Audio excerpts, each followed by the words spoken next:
Good morning, SKN. I'm Jamie Morris. And I am Cortensia Carty. It is Monday, the start of an incredible new week. I hope you guys out there are ready for it. Whatever plans you have, get up and go. You got plans? Get up and go. To start back exercising, of course. I need to get me in shape. Excuse me? Okay, Yes. there you go. What about you? Oh, I went for my run this morning. Hello. So And you didn't call me. You didn't think I want to exercise. I'm trying to ease my way back into it. Okay, good stuff. All right, Good and stuff. it was good because the sun wasn't out, but here's the forecast. Speaking of the sun, there's going to be partly sunny skies in general, with a 40% or moderate chance of brief passing showers, high of 90 degrees. It's going to be very hot today, guys, and a low of 73 degrees Fahrenheit. So all in all, a very good day. If you can, turn your ACs on. Yeah, I used mine this morning to get ready. Oh yeah. Indeed, and the degrees are down by 2. There was 75 on Friday. I see. As Alicia You're said, keeping- I'm you're always keeping track. looking at Yeah, the... you are. We're going to call you Inspector Fahrenheit. Oh my gosh, now I have a new name. And we begin with the latest in local news, this by way of the Nevis Island Administration press release. Over 500 persons have so far benefited from free eye care services now that the Nevis Eye Care program has recommenced at the eye care clinic at the Alexandra Hospital. During his monthly press conference on May 26, 2022, Premier the Honorable Mark Brantley, Senior Minister of Health in the Nevis Island Administration, emphasized the importance of the service the program provides free of cost to citizens and residents of Nevis and also St. Kitts. He said, and I quote, "We are very proud of this program, which clearly we could not have during COVID, but it has now resumed.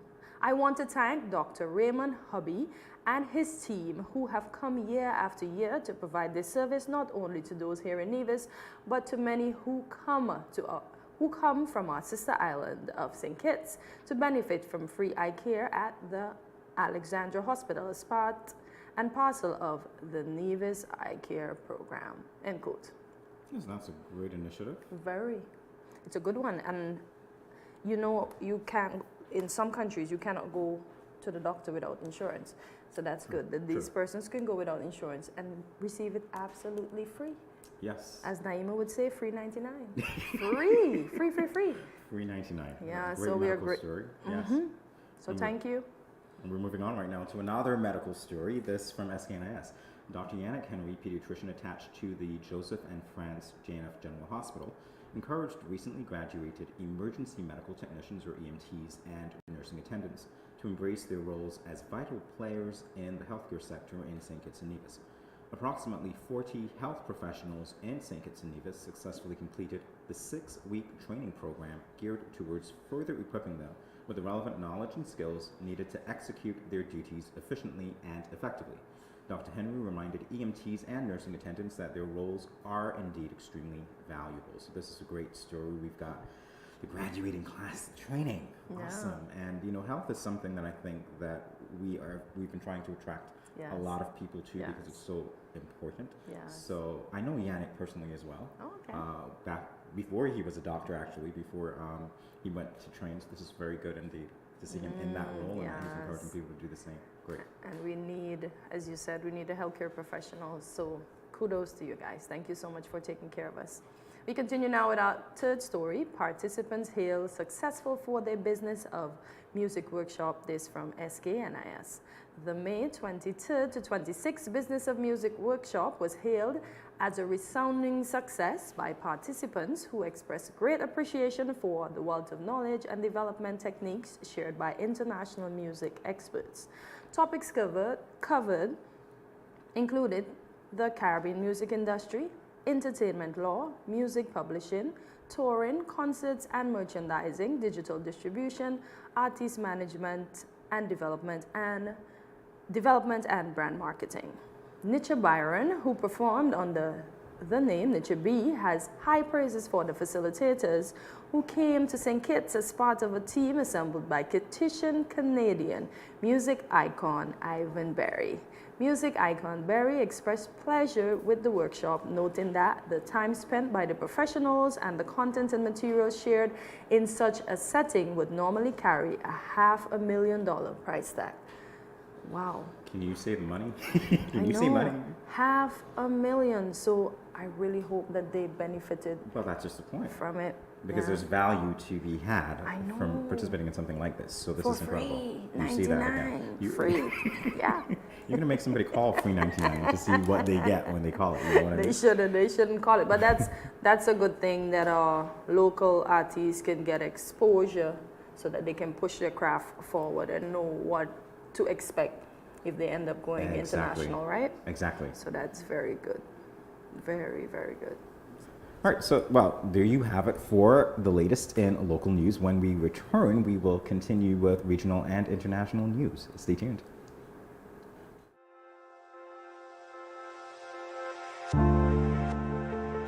I wear a mask because I want to protect my child, but also I want to protect his classmates and his teachers.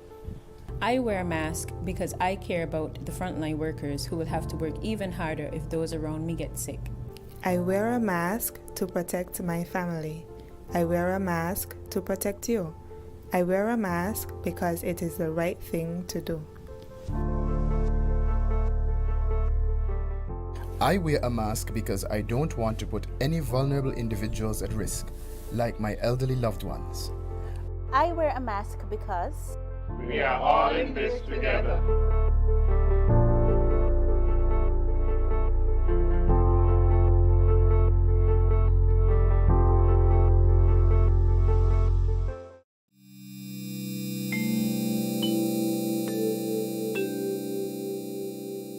Everyone is encouraged to adopt a healthy and positive approach to daily life. Here are a few friendly reminders. When you go to the local market and food vendors, remember to maintain a social distance of 6 feet or 2 meters apart. And always wear your mask. Always keep your hands clean. Wash your hands with soap and water or use an alcohol-based hand sanitizer. When dining, choose restaurants with staggered seating. This will lower the risk of transmission. If you have a fever, cough, or other respiratory symptoms, please wear a mask and seek medical care immediately. Rest at home and do not visit the food vendors, local markets, or restaurants.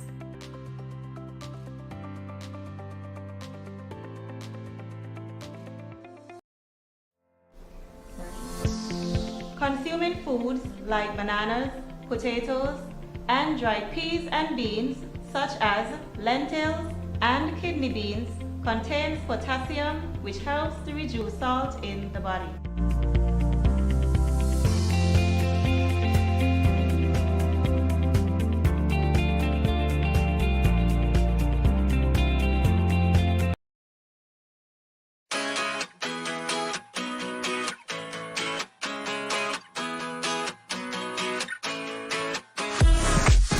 No cash, no card, no problem. Dad, embrace the freedom. Welcome back to Good Morning SKN. We now continue with the latest in regional news. This from CMC.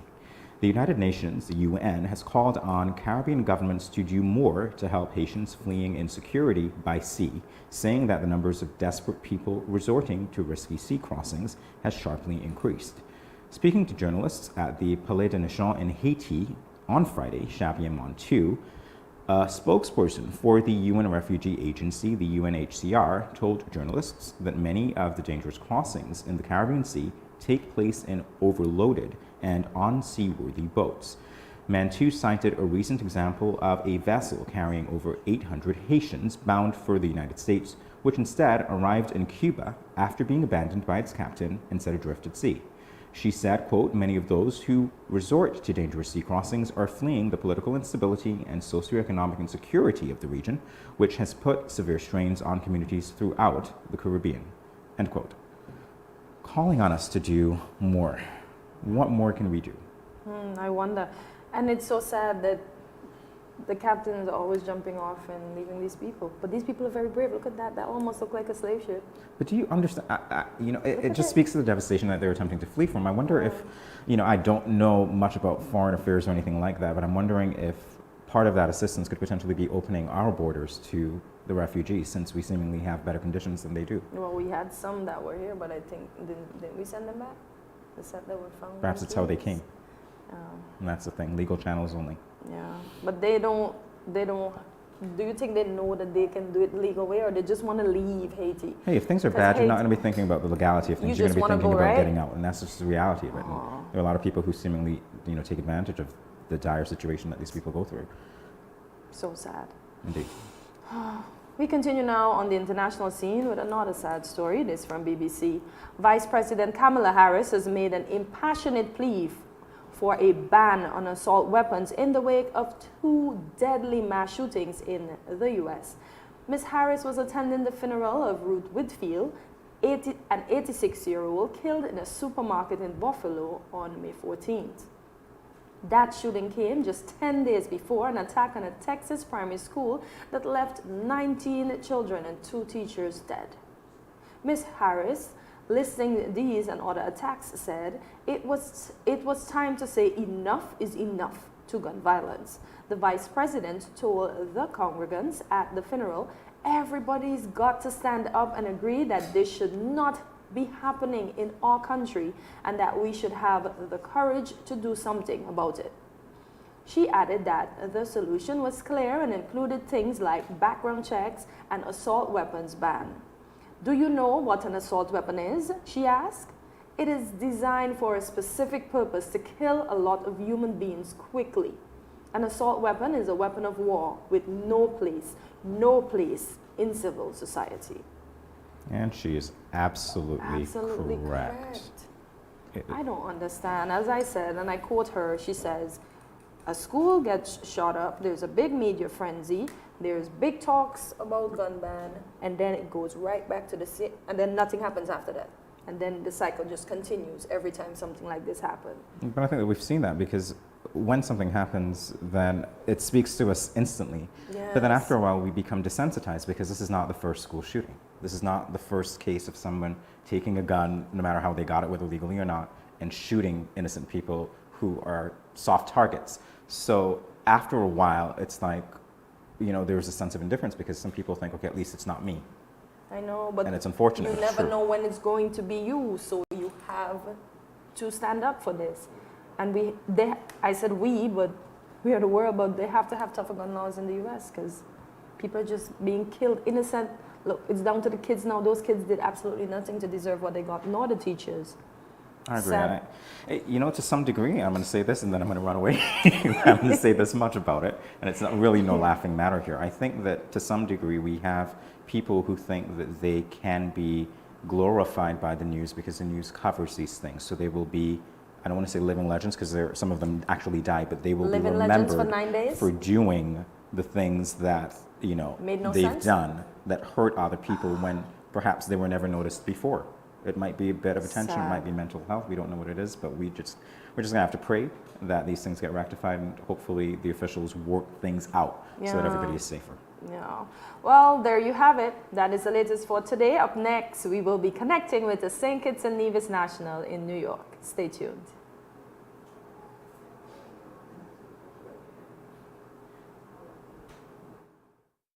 The continued fight against COVID-19 requires the continued practice of public health measures across all sectors and in every community. Frequent and proper hand washing, wearing face masks, and physical distancing. Do you know who is not physical distancing? The Aedes aegypti mosquito. Let's avoid overloading our healthcare systems. This means simultaneously protecting yourselves and your loved ones from all disease, including mosquito-borne illness like dengue fever, Zika, and chikungunya viruses. Did you know that dengue is the most common mosquito-borne viral disease in the world? So let's get to work. Use window and door screens to keep mosquitoes out. Change the water in vases and scrub inside surfaces to remove mosquito eggs. Avoid using saucers with potted plants to prevent collection of water. Securely cover water barrels and drums with mosquito netting and properly fitted covers. Scrub the inside walls of water barrels and drums with detergent 1 to 2 times per week. Walk around the outside of your home and remove or overturn containers that can collect water and become breeding sites. Mosquitoes only need a small amount of water to lay their eggs. Remove unwanted cans, bottles, buckets, or used tires.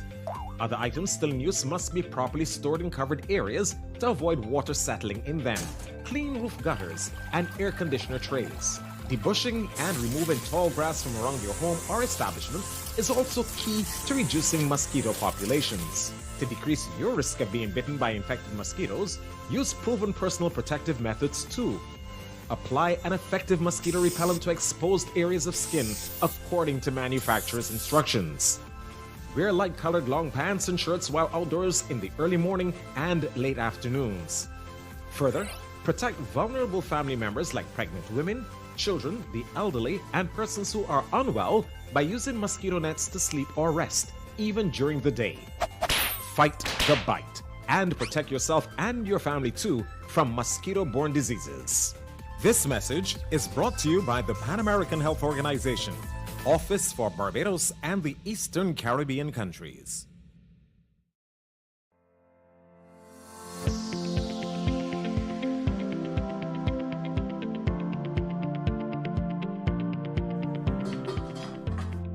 As a hypertensive patient, in my home, I reduce salt intake by not adding salt during the preparation of my food, not having a salt shaker on my table, limiting the consumption of salty snacks, and choosing products with low sodium content.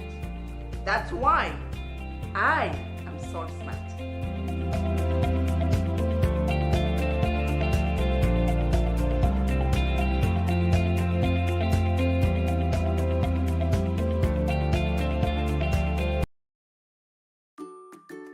Has anyone ever touched you here, here, or here? Well, these are actually bad touches, not good ones. And so, if anyone ever touches you in these areas or anywhere else that makes you uncomfortable, you must say no, then go and tell. Say it with me. Say no, then go and tell. This message was brought to you by the Department of Gender Affairs in collaboration with Probation and Child Protection Services, the Ministry of Health, and the Pan American Health Organization. When growing your savings, where you save matters more than you think. Dare to compare and see for yourself why you should start saving and investing at First Federal Credit Union. You don't have to settle for cents. Let your money make sense. Reap a higher return by stashing your cash in a high-yield savings account or term deposit and earn up to 4% interest on your money. At First Federal, we say yes.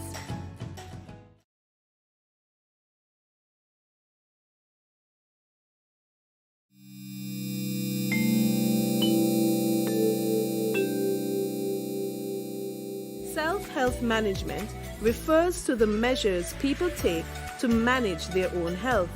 You and I should remember to wash hands often with soap and water, or use alcohol-based hand sanitizer. Avoid touching your eyes, mouth, and nose. Take your temperature morning and evening. Watch for symptoms. Persons with diabetes or hypertension are reminded to take your medication regularly as prescribed. If you have no symptoms, you may carry out your normal routine and boost your immune system. When you are outside, avoid public spaces and wear a mask at all times. If you develop symptoms, put on a mask and seek medical care. Do not take public transportation. Inform the doctor of your travel history, any contact with confirmed or suspected cases, your occupation, and whether anyone around you has similar symptoms. If you become ill, please rest at home. Wear a mask and isolate yourself from others in your household. If you share a bathroom, disinfect daily using 1 part bleach to 10 parts water. Everyone must work together to reduce the spread of the coronavirus.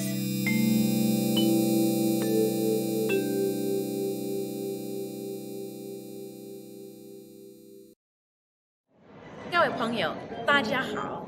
Greetings, my lovely people. I'm Chantel, residing in Taiwan. 12 hours time difference. It's nighttime here, morning time in SK. I'm busy and on the go. However, I always manage to keep up to date with what's happening in SK. All thanks to Good Morning SKN. Good morning SKN. Ciao, bango!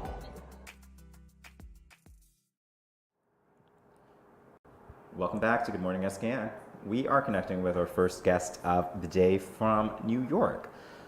Michelle is an attorney and civil litigator with over 20 years of experience. Today we will learn how she balances the scales of justice, having had humble beginnings here in the Federation of St. Kitts and Nevis.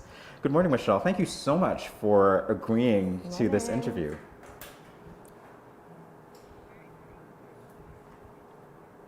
It's our pleasure indeed.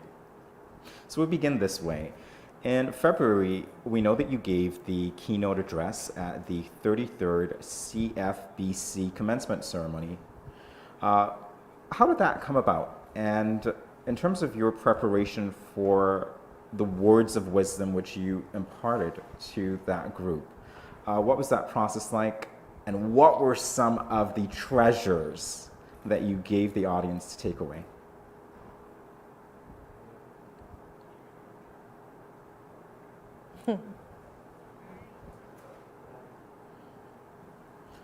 Michelle, I am so sorry to interrupt you. We are apparently having some technical difficulties, so we'll take a quick break and we'll be back to resume the interview shortly. Stay tuned, everyone. Consuming foods like bananas, potatoes, and dried peas and beans, such as lentils and kidney beans, contains potassium, which helps to reduce salt in the body.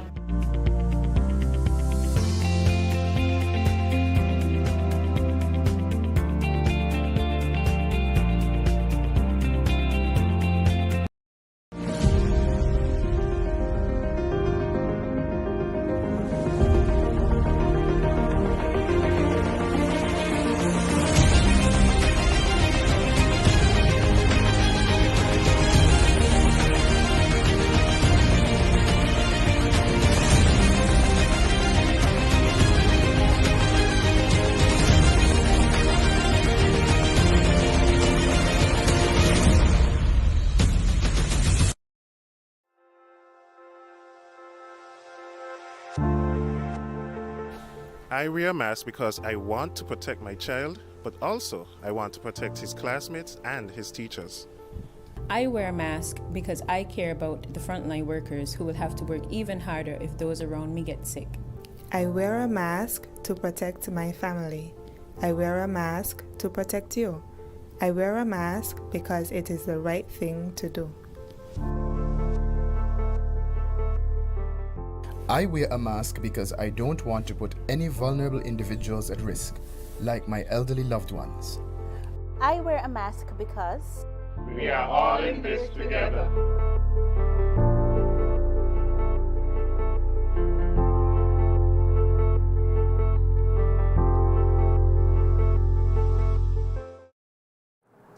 Welcome back to Good Morning SKN. We are continuing our interview with civil litigator Michelle Ranney. And Michelle, before we got rudely interrupted by the technology gods, as Hortensia would say, I was asking you about your keynote address at the 33rd CFBC commencement ceremony held in March of this year, and particularly how it came about. What can you tell us? How did it come about? The short story is that a few years ago, students from my former primary school and high school, the St. Teresa's Convent School, we all got together through a tragedy. We all lost a very beloved teacher, Mrs. Orly Buchanan. And since her passing, my classmates have all maintained contact with each other. And one of my classmates is Miss Alicia Daniel and Corinne Phipps and I got to talking to Corinne one day about how I could contribute. I was interested in contributing in the development of our young people. And my friend Corinne suggested to me that I reach out to some folks at CSFB, and I spoke to them, and they invited me to deliver the commencement speech. So so it's really through connections and a willingness to contribute to the development of our young people. And that's good because you're actually on connections. Just like that. Yes. So were you in the Federation for this speech, or did you do it via Zoom? No, I did it actually from my office here in New York, and worked on the speech. And I thought about what I would want to hear if I were sitting in the audience that many years ago, what I would want to hear someone say to me that could inspire me to not only reach to higher heights, but I wanted also to talk about the real challenges and the bumps you meet along the way. And once you meet those bumps, what's the mechanism you use for overcoming them? And that's a human skill, right? Regardless of what walk of life you engage in, it's a really key human skill, and I wanted to speak to that. And hopefully, I imparted some wisdom and was able to inspire some students on that day. Well, I'm certain, given the passion that you have for helping young people, I'm certain that you did. As a matter of fact, we have a clip, and we're going to take a look at it now.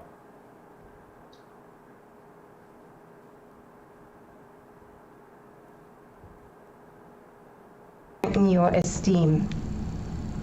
Several decades ago, I sat just as you do now, with my own broad stroke plans of becoming an attorney, and without a real clue as to how to make that happen. I grew up on Central Street in McKnight and attended what was then called St. Teresa's Convent School.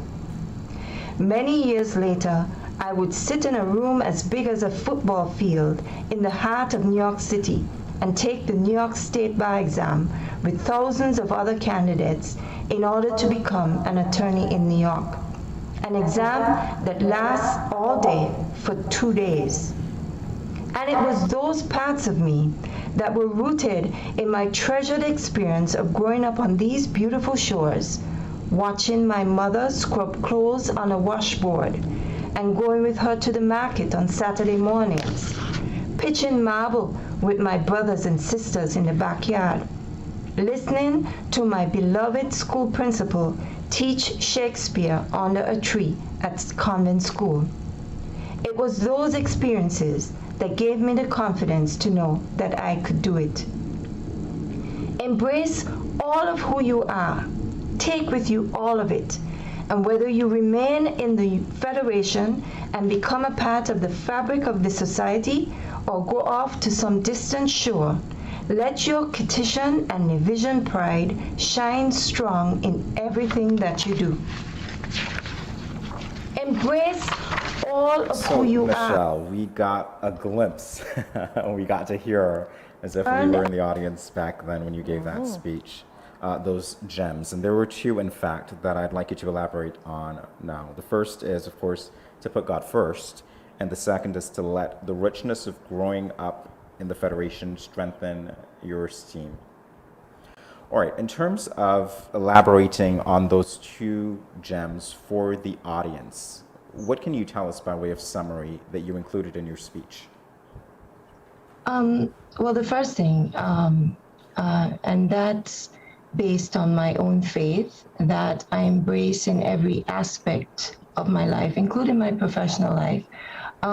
You put God first, right? So whatever decision you're going to make, you pray about it. An opportunity opens up. Should I take this job? There's always this fork in the road, you know. Should I migrate? Should I leave the comfort of my 68 square mile island and move on to a shore that I have no clue about? These things you bring to God in prayer. And you know, I'm not using this as an opportunity to preach, really, but just to share the significance and importance of my faith to me in my walk and in my development, not only as a professional attorney, but as a human being and as a mother. All those facets of me work. In fact, before I came on here this morning, I said a little prayer and said, Lord, Holy Spirit, partner with me and let me just use the words that represents who I am as a human being, but as also a child of God and representing his kingdom, which is what I consider myself doing, whether it's, you know, taking care of my daughter or coming into work and being a civil litigator and being excellent at that, you know, so put God first. And so that really is the foundation of who I am. And I wanted to express that and to share that. And the other thing is I wanted to talk about, embracing your the richness of our heritage as Kittitians and divisions, right?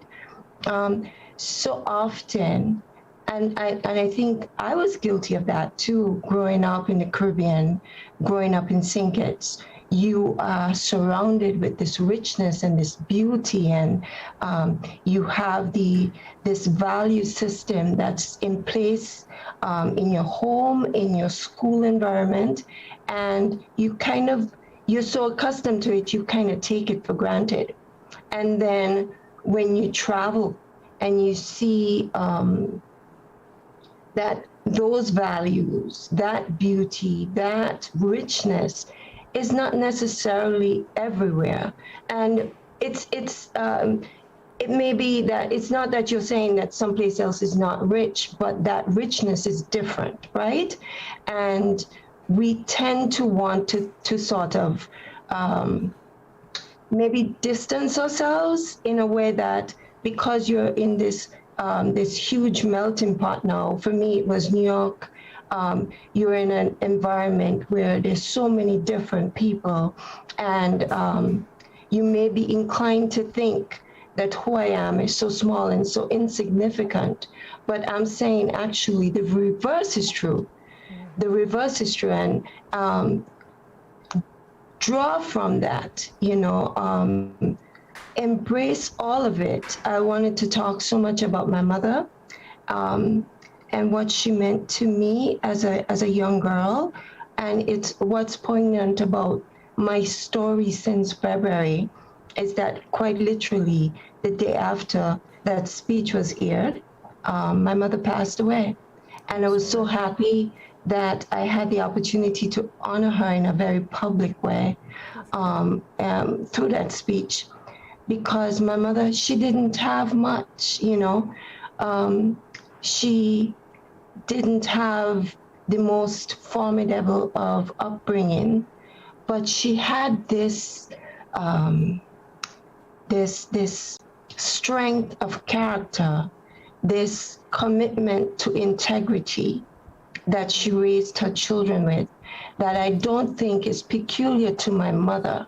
I wanted to impart that to the young people who were listening to me, that you're from good stock, you know.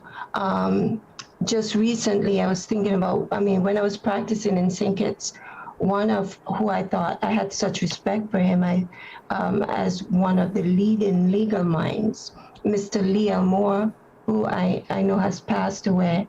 But he was, from what I remember, the son of a cane cutter, you know, and he rose to such high heights, you know, and So this good stock, this formidable strength, this commitment to taking care of your family and your children that I saw in my mother and that hopefully she imparted to me.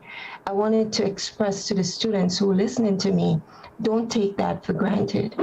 And wherever you go, take it with you because it informs who you are. I'm certain that you did a great job in that. And speaking with you, Thank you. I can feel your passion. Again, I'm sorry for your loss, but I'm really grateful that you got to honor your mother in the way that you did. We will take a quick break and we'll be back to talk with you a little more on the other side of it. More Good Morning SKN in a moment, everyone. Stay tuned. Where are you going? I just mopped the floor and now the chair leaving marks all over the place.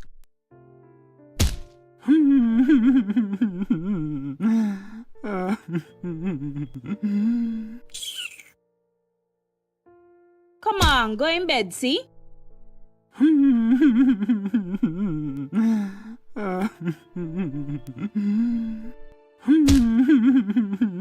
Sometimes I just can't take you on. Violence is expressed in many ways. Most, unfortunately, go unreported or unaddressed for many reasons. If you or someone disabled is being abused, contact the police at 465-2241, social services at 467-1314, or the St. Kitts Nevis Association of Disabled Persons at 465-2151, 663-9077, or 663-4116. This message was brought to you by the Department of Gender Affairs in collaboration with the Pan American Health Organization, PAHO. Welcome back to Good Morning SKN. We are speaking with Michelle Rani, a national of St. Kitts and Nevis, currently based in New York. Michelle is an attorney and a civil litigator. Michelle, I see you are a partner in Rosario Tuma, PC. Tell us about your experience climbing that ladder. It's not a linear one. I joined Rosario Tumo just over 2 years ago. Okay. And within 1 year, I made partner, which I'm very proud of. Rosario Tumo is a law firm in the financial district in New York. It was started by Rovin Rosario, who was born in Guyana and moved to the United States when he was a young boy. And so we shared that heritage of having Caribbean roots. And we hit it off at the interview, and I came in, and we're sort of in this firm building together. There are very many facets to our practice, but my practice is civil litigation. So I do a lot of insurance defense. I'm in court a lot, and labor and employment. I'm actually chair of the labor and employment division. So we're in court often. We represent very many public authorities. We do largely defense work. So we're not a plaintiff's firm. We do defense work. So we defend public authorities, corporations that have been sued in one respect or another. Okay. And I practice in both state and federal court here in New York. Well, Michelle, we know that you are an alumnus of the University of the West Indies. We also know that you returned to the Federation and worked as Crown Counsel before migrating to New York. So if you can, what can you share with us about any transference of skills? Because we know that the situation is a little different. New York versus Caribbean, the legal system, and your training even, how that was informed. Yes, I think what I alluded to before, I think we all, in whatever walk of life we engage in, you have a decision what kind of human being you're going to show up as every day. So what I would say transfers from St. Kitts from practicing law in St. Kitts to practicing law in the United States is the decision of the kind of attorney you're going to be. So on a throughout your career, you will have very many opportunities where, again, a fork in the road. Do you go this way or that way in terms of, do you act with integrity? Do you speak the truth? Can you win speaking the truth? And I believe you can, and I've proven that you can. So that transfers the ability to incorporate into your practice a certain level of integrity and the kind of practice that you want to build. That transfers, and your legal skills transfer, right? Your power of deduction, your analytical skills, they transfer. What doesn't transfer is, even though you can bring a certain level of analytical skills, what doesn't transfer is the law, because the law in New York is very different from the law in St. Kitts. So you have to be a student and be humble enough to go back to the drawing board and learn as best you can, and to not only learn, but to conquer it. And I think again, with God at the helm of everything that I do, I think I managed to do that, and bring a certain not only forthrightness and integrity, but a commitment to building up our practice as one that's formidable, give great defense work, but also do it with a certain standard of excellence and integrity. Wonderful, Michelle. Hello? Michelle, before we go, do you have any advice for aspiring lawyers? That you can do it. If this is what you want to do, you can do it. You have to love it. Okay. You have to work hard at it. Yes, a lot of it is talent, but with the talent, you have to put in the work. Excellence should be your standard. If this is what you want to take on, it should be your standard.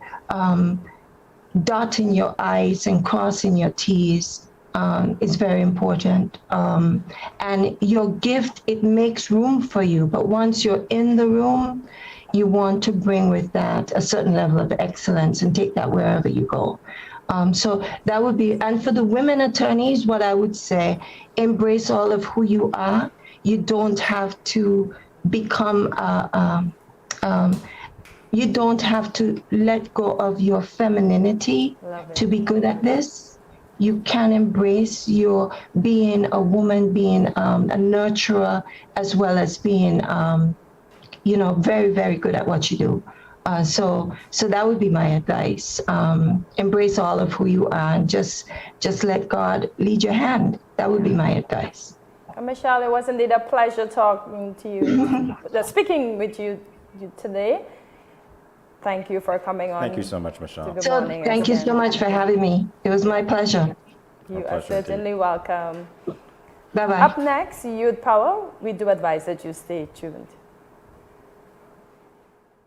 Against COVID-19 requires the continued practice of public health measures across all sectors and in every community.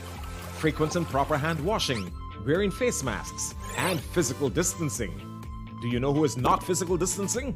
The Aedes aegypti mosquito.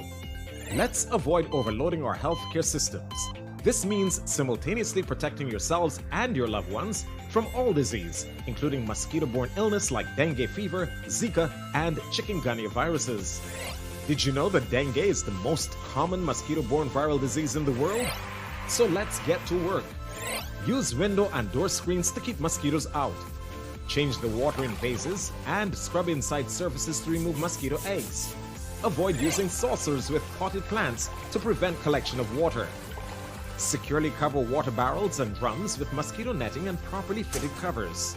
Scrub the inside walls of water barrels and drums with detergent 1 to 2 times per week. Walk around the outside of your home and remove or overturn containers that can collect water and become breeding sites. Mosquitoes only need a small amount of water to lay their eggs. Remove unwanted cans, bottles, buckets, or used tires. Other items still in use must be properly stored in covered areas to avoid water settling in them.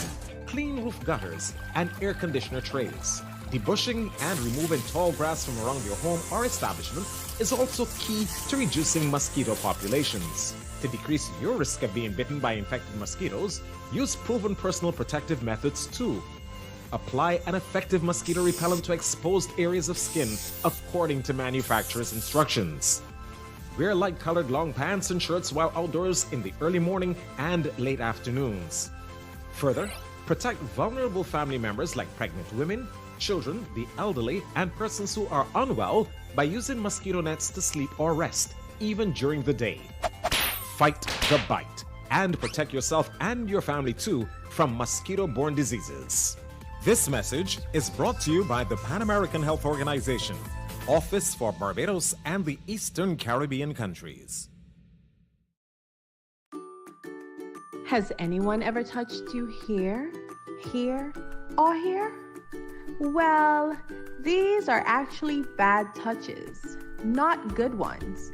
And so, if anyone ever touches you in these areas or anywhere else that makes you uncomfortable, you must say no, then go and tell. Say it with me. Say no, then go and tell. This message was brought to you by the Department of Gender Affairs in collaboration with Probation and Child Protection Services, the Ministry of Health, and the Pan American Health Organization.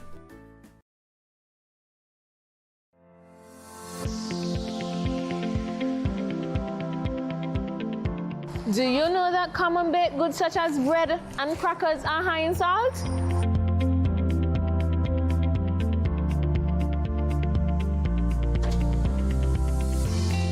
Get salt smart.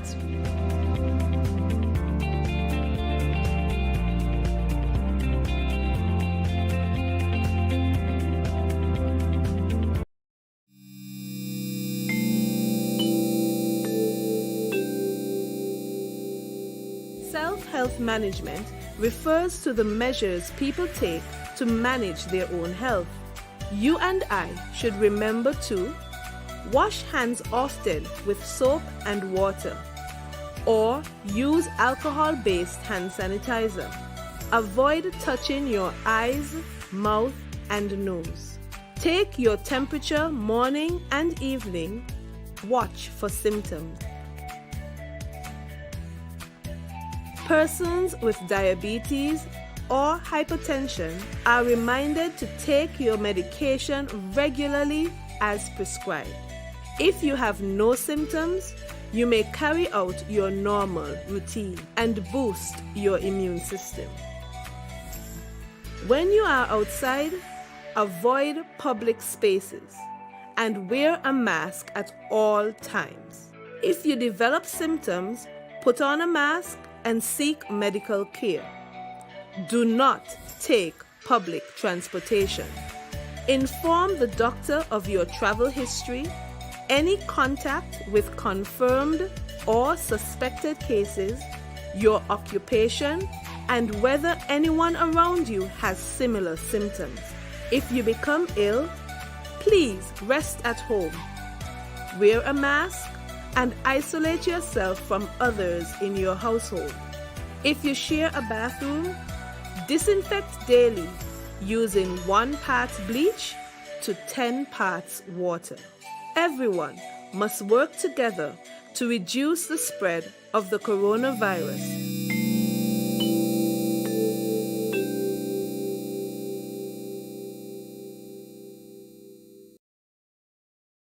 You ever hear Earthquake call and say, "Hello, Miss Lee, yes, it's me, Earthquake, I coming Tuesday around 10? No, sir. Earthquake does arrive unannounced, and when it come, it shake all sense and sensibility out of we.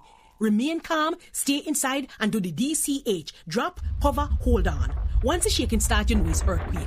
Make a quick move to a safe place. Don't run to the doorway or any exit. Stairs might block up or full of people. Elevator, avoid that because you might get in and poof, power gone, and you're stuck in that box without air. Take cover under a strong table or a bed, or crouch against an inside wall or in a corner, and cover your face and your head with your arms. Remember, DCH, drop, cover, hold on. Glass windows and doors, outside walls and doors in an earthquake, bad news. Take care yourself. Most injuries during earthquakes happen when something drop and hit people entering or exiting a building. Last thing, don't want to run outside and ask, you feel it, you feel it? Remain calm, stay indoors until all the shaking stop, and do the DCH, drop, cover, hold on.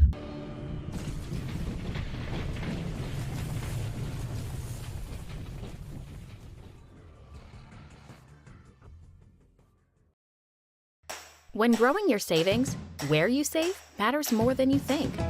Dare to compare and see for yourself why you should start saving and investing at First Federal Credit Union. You don't have to settle for cents. Let your money make sense. Reap a higher return by stashing your cash in a high-yield savings account or term deposit and earn up to 4% interest on your money. At First Federal, we say yes.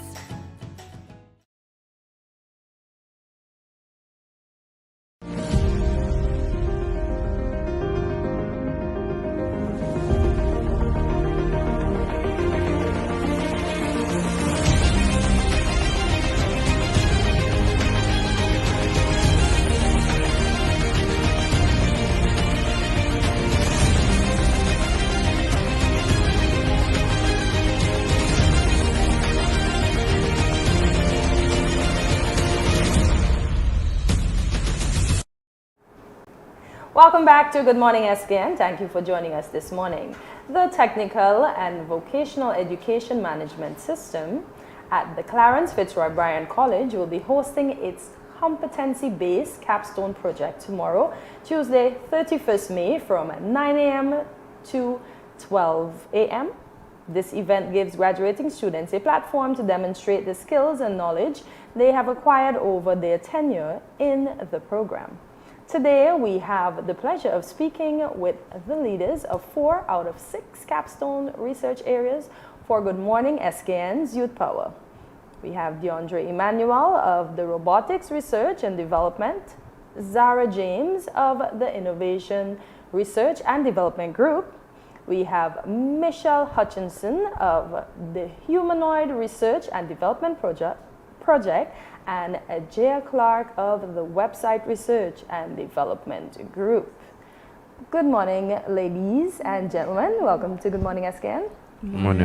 And how are we doing today? Good. A bit nervous, but good. Glad to hear. You're glad to hear they're nervous. I'm sorry, guys. No, I apologize good. for Then they're good. See, I avoided the nervous part because we will be good, right? Just checking.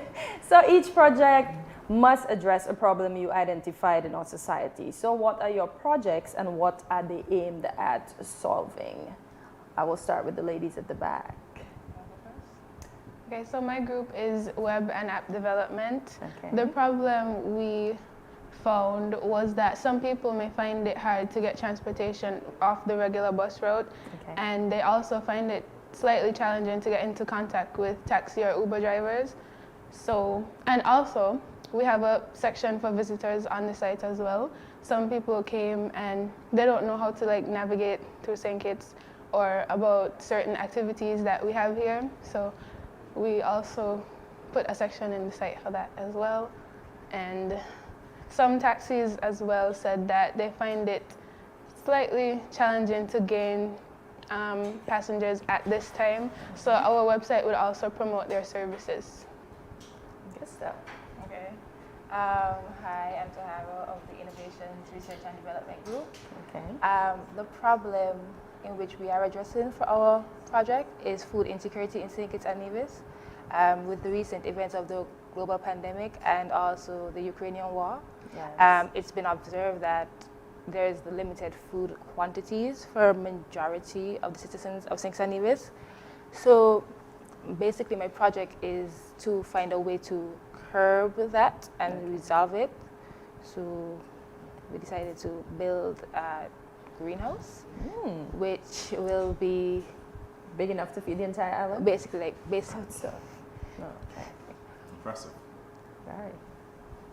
Okay, I'm Michelle Hutchinson, and I'm the group leader for the Humanoid Research and Development team.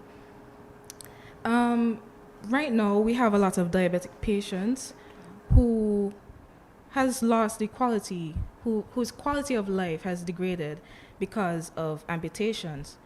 So the purpose of this capstone research project focuses on St. Kitts and Nevis's development of prosthetics. To address this problem, the humanoid research team has concentrated on developing humanoids for amputees, for diabetic amputees, with the aid of 3D printing technology. Oh, lovely. So we believe that this development of the humanoid robot will spark the Federation's prosthetic industry. And of course, over the years, the components of the humanoid robot will be modified and will eventually meet the specific needs of each amputee in St. Kitts and Nevis, or even in the Caribbean. Great project. I know. And gentlemen? Hi, my name is D'Andre Manuel, and I am the leader for this year's Robotics Research and Development Group. So for this year, we decided to 3D model and build a COVID-19 screening station because we did a survey to businesses in St. Kitts to see what they were having issues with, and most of them said COVID screenings. So we wanted to see if we could build our own screening station, which would basically eliminate any unnecessary labor. So instead of having a person upon admission come into your store or your business, instead of them having to take your temperature, take your contact name, email, stuff like that, you just eliminate it with the COVID-19 automated screening station. Oh, wow, Jamie, I think our generation is in great hands. What would you say? Our generation is in great hands. All right, I see 8 hands right there. There you go. All right, so great projects, by the way. I have to say they're very diverse, but each very important. How did you come to choose these particular projects? DeAndre, I already know what you would say because you asked around, but what about Ms. Hutchinson? Well, I saw the opportunity to bridge health and innovation. Humanoids is a hot topic today. Oh. Very true. All right. Sarah? Basically, it's on personal experience why I chose project. Okay. Because I've been living in the pandemic and I've seen the effects of the pandemic. So I'm like, I need to find a way to do this because I've had people who told me, oh, I don't have nothing to eat, I don't have nothing to sing, and I was like, oh, I need to find something to do to help you. Indeed. And Asia. I guess you could say it's a personal experience as well for when I have to leave from school because I live in Bird Rock, so I wouldn't find a bus to carry me home or from. Okay. Yeah. Those are real problems. I know. I feel you on that one. So, ladies and gents, how has the preparation for Capstone been? Tiring. The way you say that. Tiring, literally. Even in the voice, you Walk can us feel through it tiring. Come on, let us know. This is your opportunity to let it out. I guess you could say in the beginning it was like, okay, we got this, but then in the coming to closely capstone, it gets a little stressful. You're like, what did I get myself into? Is that real? Yeah. For me, it's been stressful from the beginning. Okay. Because technically I'm the only person who work on it. So it's like only me have to do like this. So. Also, you don't have teammates or? Well, I have help of like past students. Oh, okay. But as like in second year. Okay. Like it's stressful. Capstone is tomorrow. I feel like I'm gonna have gray hairs when I wake up Wednesday morning. I'm sure there's a capstone project for that. It was easy for me at first, but then as the time started to come around, I started to feel nervous, like, oh my gosh, I'm not gonna finish in time for capstone. But you're ready. I'll say that no, but we'll see what tomorrow holds. But I have to say, I'm really thoroughly impressed by the diversity of the products, the way that you explain them. We're going to get more into that when we return from this break, so you guys at home, don't go anywhere. We'll be back in a moment.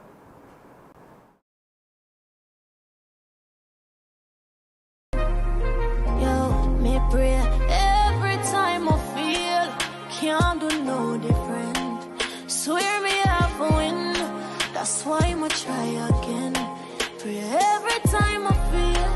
God always a listen. One day I have to win. That's why I'ma try again. Good afternoon. And to what do I owe the pleasure of your visit today? Good afternoon. After finding a lump, I visited the health center to see a nurse, and she found a lump as well. Doc, do you think this is the big C? I shouldn't have cancer. I don't drink. I don't smoke. Nobody in my family has ever had cancer. Slow down, not so fast. Not every lump of the breast is cancerous. The breast goes through a number of changes. It can be a piece of fatty tissue or some other non-cancerous lump of the breast. Either way, I'll have to examine you first to make sure. Okay. I did not know I was supposed to examine my breast myself. Yes, the self-breast examination is very revealing. It is the first step in diagnosis. It is important to self-examine your breasts once monthly after you've had your period. That way, you would know how your normal, healthy breasts feel and be able to detect any changes early. If any abnormality is detected, there are more defining tests such as the ultrasound and/or mammogram. Mammogram? No, I've heard that mammogram thing hurts badly. I'm sure that most of what you've heard about the mammograms are exaggerated encounters. Here's the referral. Take it to the facility. Before the exam begins, you will have to fill out a short pre-test questionnaire. Let the doctor know if there's a possibility of pregnancy. Leave jewelry at home and wear loose, comfortable clothing.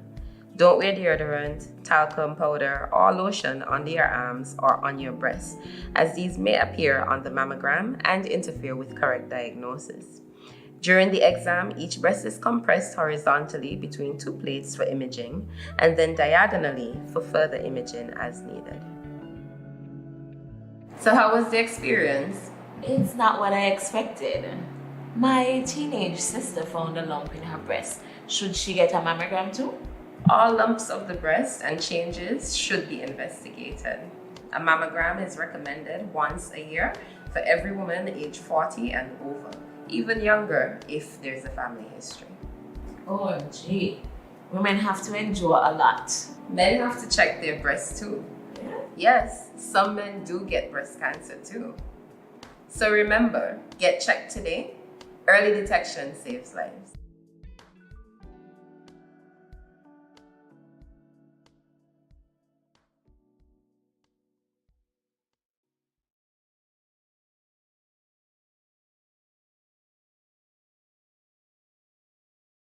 Welcome back to Good Morning SKN. We are speaking with 4 leaders of the Capstone Research Project at the Clarence Bryant College. DeAndre Manuel of the Robotics and Research and Development, Zahara James of the Innovations Research and Development Group, Michelle Hutchinson of the Humanoid Research and Development Project, and Asia Clark of the Website Research and Development Group. Lofty titles, I have to say. That was a mouthful, but it's a whole lot to talk about. Yes. It's very engaging. And what I want to know now is, we're talking about this coming up tomorrow. Capstone is actually tomorrow, right? So you must be excited about it. Excited? You're not excited about getting over all of this, all of the work you did. lethargy, all that stuff. You're tired. Apart from the fact that you've seen your project come to fruition, right? We're very drained. You're very drained. Well, you look very bright. She looks very bright for somebody that's. I don't believe you. I believe none of you. Yeah. I think that you guys can't wait for this thing to be launched. The smile says it all on DeAndre's face. DeAndre, come on, talk to me here. Yeah, of course. I see it as 2 years really passed by really quick. Okay. So happy to be almost done with it. Oh. I have a question for you, because I was curious. With that COVID testing, I was asking you, obviously, what our viewers might not be aware of is that when they show up tomorrow, they'd be able to go around and meet with you, see your projects, ask you questions, you present information to them.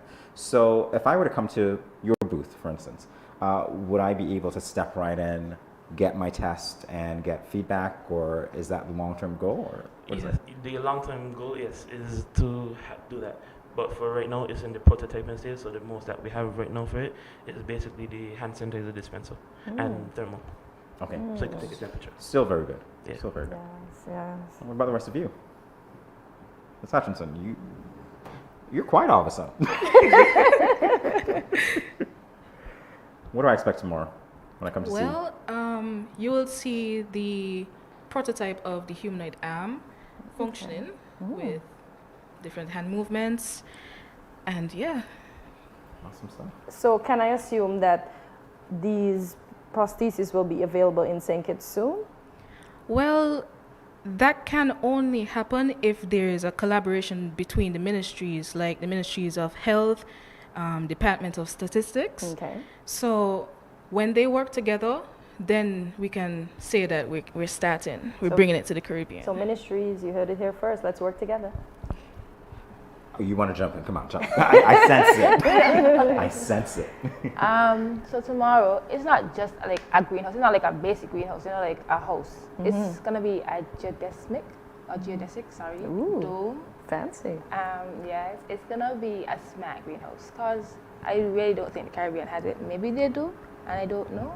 But it's gonna be a smart greenhouse, and I want it to be like the first in St. Kitts, cause I want like St. Kitts to be on the map. Cause Yes, put this on the map, girl. But what you can expect tomorrow, you can expect to see a small prototype and also like a 3D model of how it's supposed to look. Okay. And what I hope for it, like I hope that I hope it just don't be a capstone project. I hope that maybe the Minister of Agriculture can like see this and be like, wow, let me use this. I love it. I Well, love I'm it. itching to ask her though, because you're telling me smart greenhouse. For the benefit of our viewers who might not understand the difference between a regular greenhouse and a smart greenhouse, what is your concept of a smart greenhouse? For a smart greenhouse, it's gonna have like technology, like it's gonna be technicalized. I don't know if that's a word, I'm sorry. But it's gonna be like full of technology. So things where they'll do like manually, like when somebody's in a greenhouse, they have to like manually look at like, I don't know, like the temperature and so. It's gonna be like fully automated, so that maybe you can stay from like in a house and like maybe you can have like turn on the sprinklers. Yeah, and you just don't have to go outside and do that. Or Nice. in some greenhouses they have like beds where like they turn. Yeah. Instead of you going outside and turning it yourself, you just turn it from your phone. I hope that, well, not hope. I want it to be like implemented badly. Okay. Because it's a good project. And Asia. Well, my project isn't as physically technical as the others. It's just a simple website, which is basically finished. So tomorrow you should just expect to see all the pages up and running, linked and everything. There's nothing called a simple website, just so you know. And you would know that because you did all the work on it. Yeah. So yeah, you're being humble, but yeah, sure. All right, so another question for you on this movable arm. Okay, we're talking about movable arm. Would it be able to react to environmental stimulus, or is that something that you can control? Not yet. Not yet. That is for the future. But right now it is connected to a program, and it mimics the human body, right? So it's just simple hand movements for now. For now, but we're going to get to that point. I love that. I love it. I see the longevity of your projects. Yes. I can't wait to see that COVID testing thing. Yes, and you know what? I can even see the scope for it, because I imagine that it's not just going to be restricted eventually to COVID, ultimately COVID, right? Yes. You see that? So we've got, go ahead, please. So yeah, it won't be only restricted to that, but that won't be the only thing that we'll be showcasing. So we have like other robots that were from the predecessors who were for Capstone before us. Okay. So we have at least 4 more robots and 1 new robot that hasn't been showed yet. Well, we get to see that tomorrow. Yeah. Awesome. Do you name your robots, by the way? Just curious.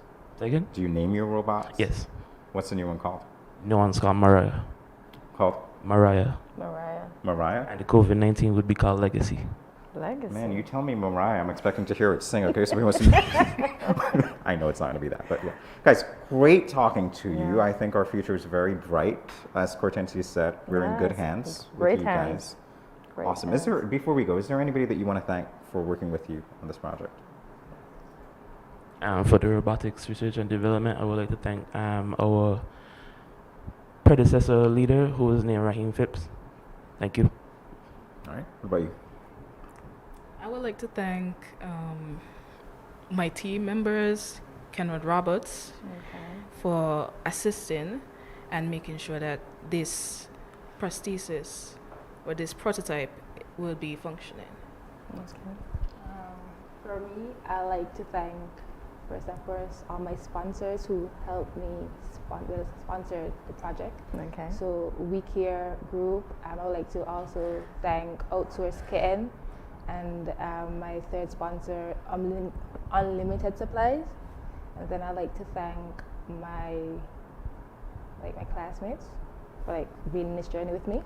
Okay. And I like to thank the past students who helped me. Okay, good stuff. Asia. First, I'd like to thank Joy Cumberbatch for prepping me for this whole thing, for my motivation, and also my team members who helped me. Wonderful. So again, it is 9 tomorrow, CFPC Technical Vocational Division. That's where it is. We're going to be at the Marriott. We're going to be at Marriott. Ooh, okay, even better. I know what to expect now. Thank you, guys. It's been our pleasure. More Good Morning SKN in a moment. Stay tuned.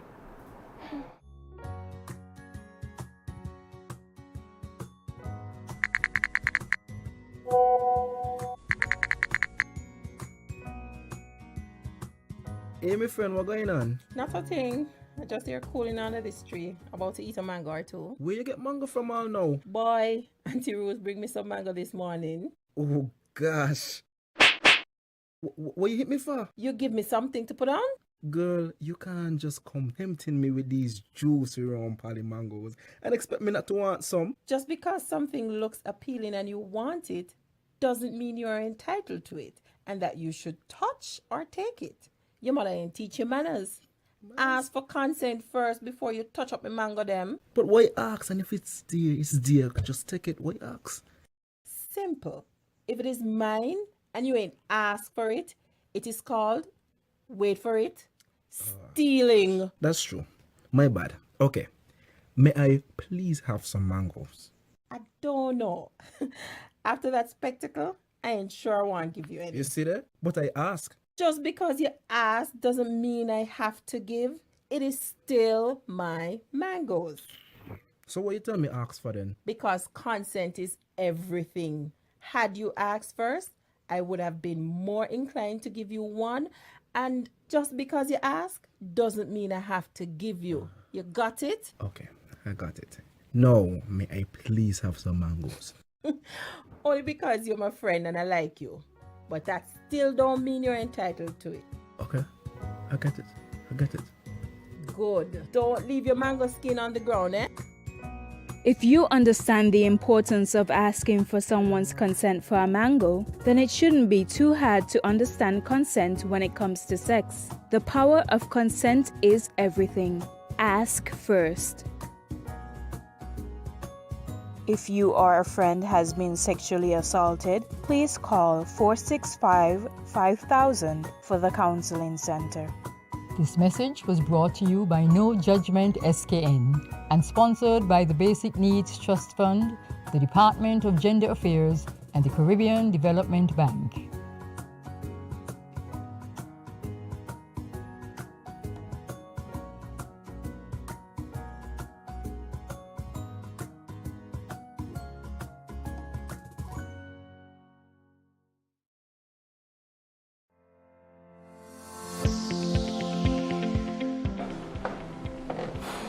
Did you know that there are certain seasonings that contain more salt than you actually need?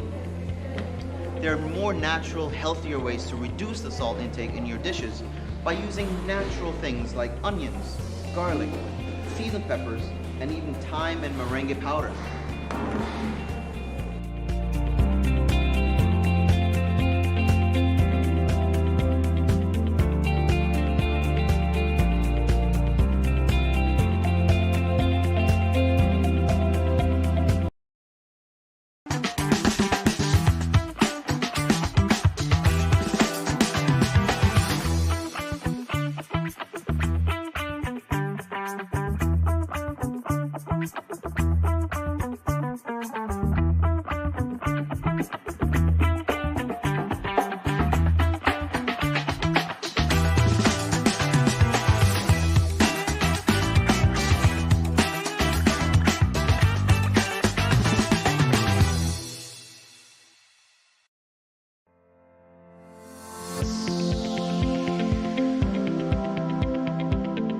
Consuming excess salt can lead to heart attack, high blood pressure, and even stroke, and other health-related conditions such as kidney disease.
Welcome back to Good Morning SKN. The Boys Mentorship Program in Nevis was designed to fulfill the Sustainable Development Goal number 5, gender equality. It was launched last year on the 21st of November, and last week an advisory board was established. Today we have the pleasure of speaking with one such member, Mr. Jameer Claxton. Mr. Claxton is the director of the Department of Sports in the Nevis Island Administration, and he will speak with us all about how this undertaking will mold our boys. Welcome to Good Morning SKN, Mr. Claxton.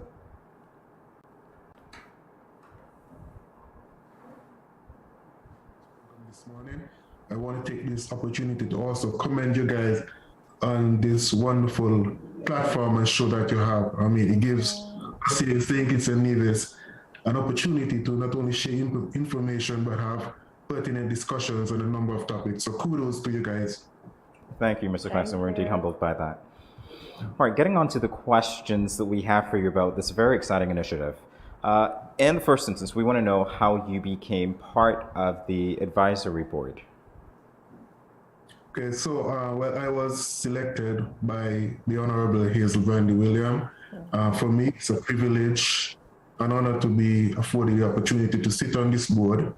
Of course, it shows the confidence of the Honorable Minister in me. Of course, we have worked together previously when she was the Minister with responsibility for sports, so she knows very much what I'm capable of and the value that I can bring to this particular program. Also, it's another opportunity for me to be involved in something that will impact our boys in a positive way. So for me, I embrace this initiative wholeheartedly. It's a really good initiative indeed, sir. Yes. And congrats, Jameer. This program focuses on gender equality. From your observation, are girls more likely to receive mentorship than boys? Well, in terms of mentorship, I will say that a lot of time when we speak about gender equality, a lot of the programs that we would have had in the past focus on the advancement of females. It often appears that females are the only one who are impacted by inequality, per se, if you want to put it that way. And so this program shows that there's an opportunity, there is some type of neglect of our boys, if you want to put it that way. And so the girls tend to have programs that ensure that they progress smoothly through life while the boys do not have. So this is an opportunity to really push the true notion of gender equality. It's a very fascinating concept indeed, because that you are absolutely right, Jameer, in speaking to that. Now, moving on to what that mentorship entails specifically, as you are part of the advisory board, what sense can you give us as to what the boys would be exposed to under the program? Can you repeat that? What can you tell us specifically that would form part of mentorship for the boys? Okay, there are a lot of programs that we intend to initiate in terms of the mentorship program for the boys.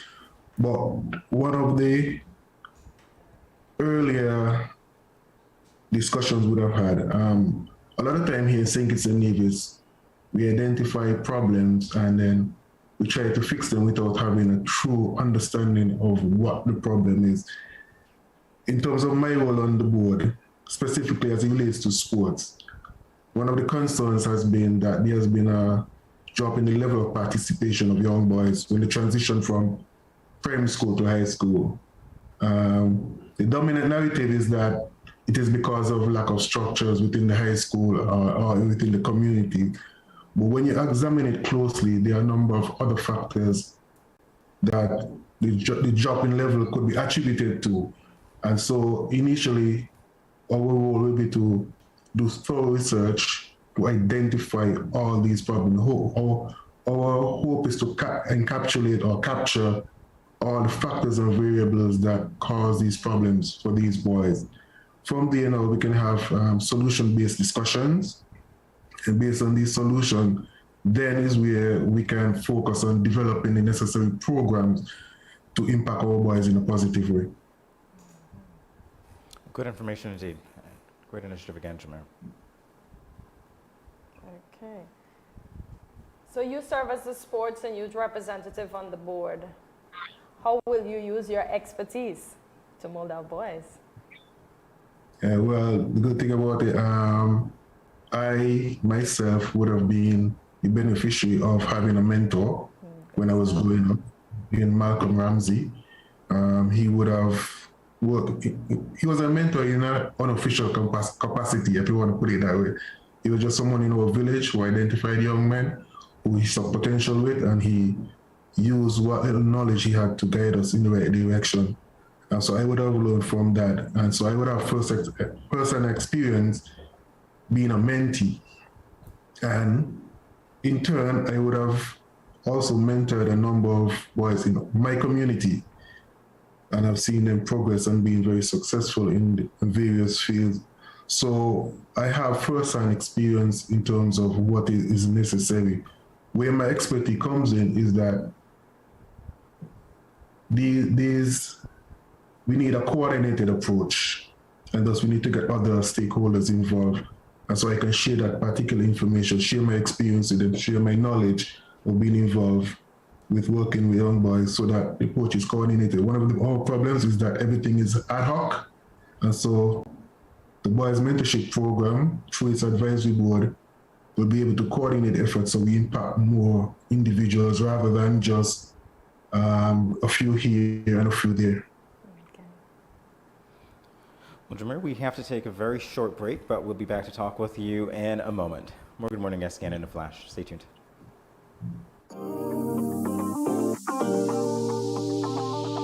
I eat some veggies for dinner. Let me just check the amount of sodium in this can.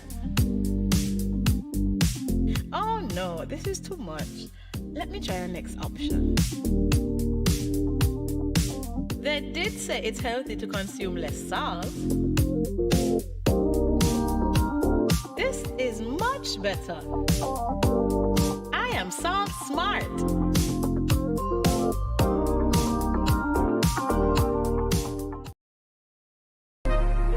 Yo, me pray every time I feel can't do no different. Swear me have a win. That's why I'ma try again. Pray every time I feel, cause God always a listen.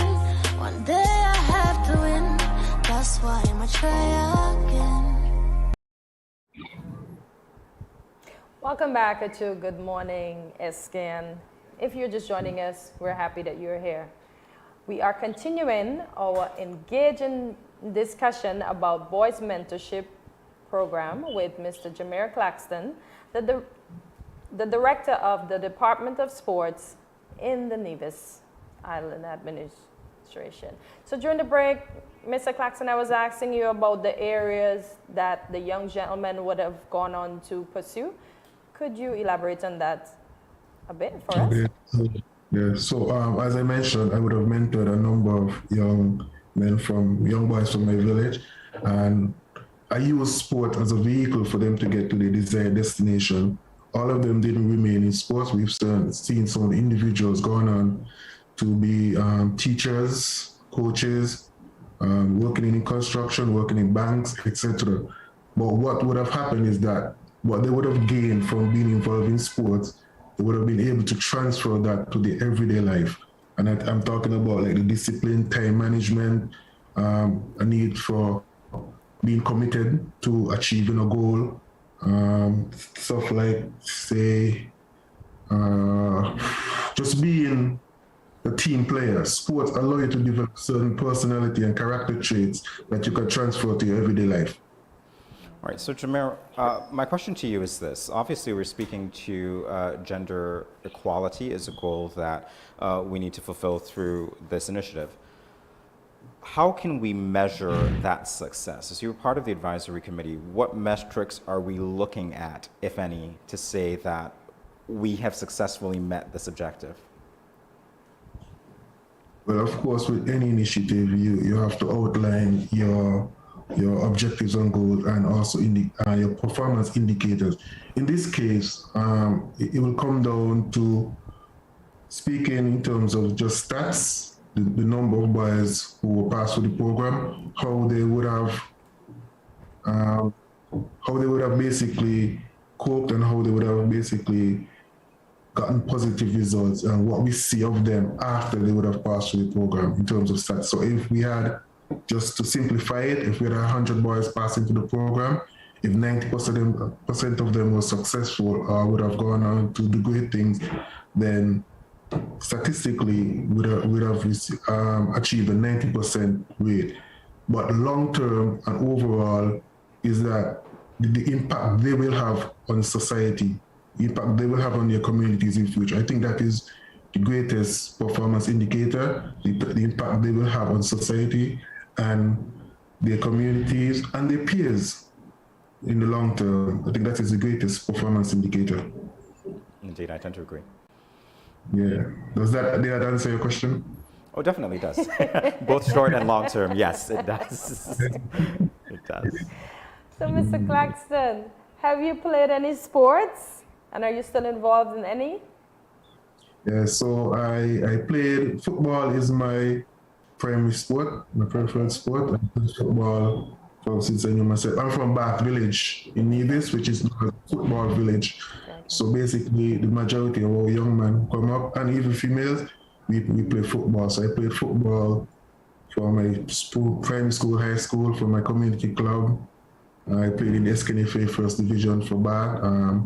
When I went off to university, when I returned home, I became more of an administrator than a player. So I began to focus on administration within the club. Okay.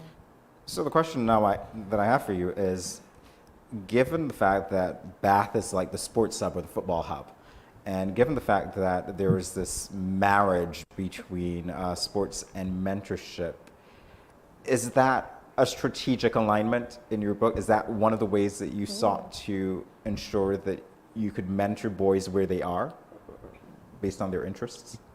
Yes. And you spoke about interest just now.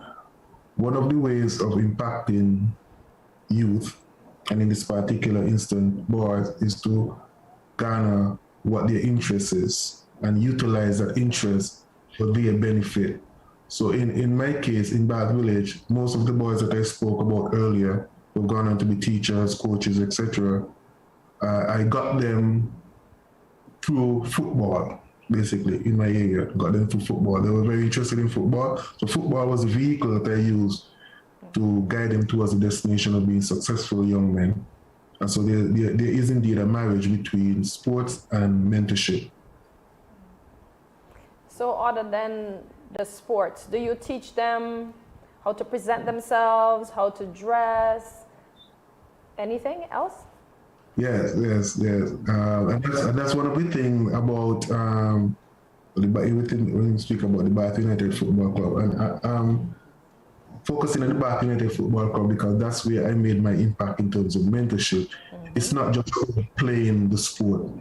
It's about holistic development of the individual. Now, of course, we won't be able to turn all of them into the perfect gentleman, But a lot of the work they did, they were able to teach them how to speak to the media. We had public speaking, which is often an issue with our young sportsmen and women. So we were able to work on that. We were able to do simple things like teaching them how to use knife and fork and things like that. So it's a holistic approach. Sports is just the vehicle to attract them, and then once you have them, then you could initiate other activities that help to develop them as individuals. Absolutely right, and I could see it because there is a sense of discipline that comes when people play sports. They have to follow rules to do it, and so that to me provides a window to other things that you'd be able to educate them on. Mr. Claxton, Jameer, this has been an engaging interview. Unfortunately, our time is just about up, but I do want to thank you for sharing so much vital information with us concerning this program and to wish you the best of luck with it as well. Thank you, and as again said, it was a pleasure being on this morning. You're welcome, Mr. Claxton. Our pleasure indeed. Yeah, okay.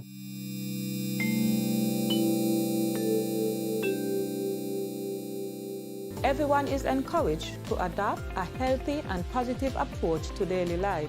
Here are a few friendly reminders. When you go to the local market and food vendors, remember to maintain a social distance of 6 feet or 2 meters apart. And always wear your mask. Always keep your hands clean. Wash your hands with soap and water or use an alcohol-based hand sanitizer. When dining, choose restaurants with staggered seating. This will lower the risk of transmission. If you have a fever, cough, or other respiratory symptoms, please wear a mask and seek medical care immediately. Rest at home and do not visit the food vendors, local markets, or restaurants.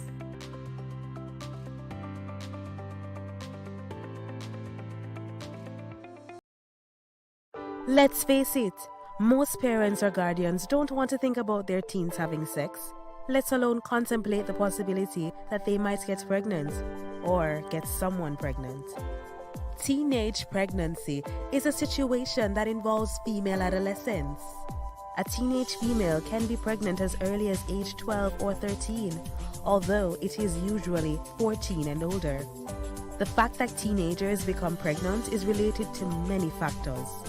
Here are some tips to decrease teen pregnancy. Teach teenagers comprehensive sex education. Target messages at teen boys, not just girls. Get the whole community involved.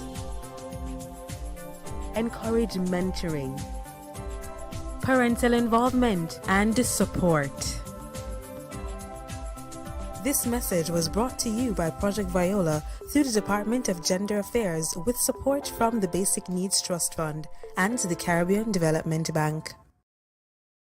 When growing your savings, where you save matters more than you think. Dare to compare and see for yourself why you should start saving and investing at First Federal Credit Union. You don't have to settle for cents. Let your money make sense. Reap a higher return by stashing your cash in a high-yield savings account or term deposit and earn up to 4% interest on your money. At First Federal, we say yes.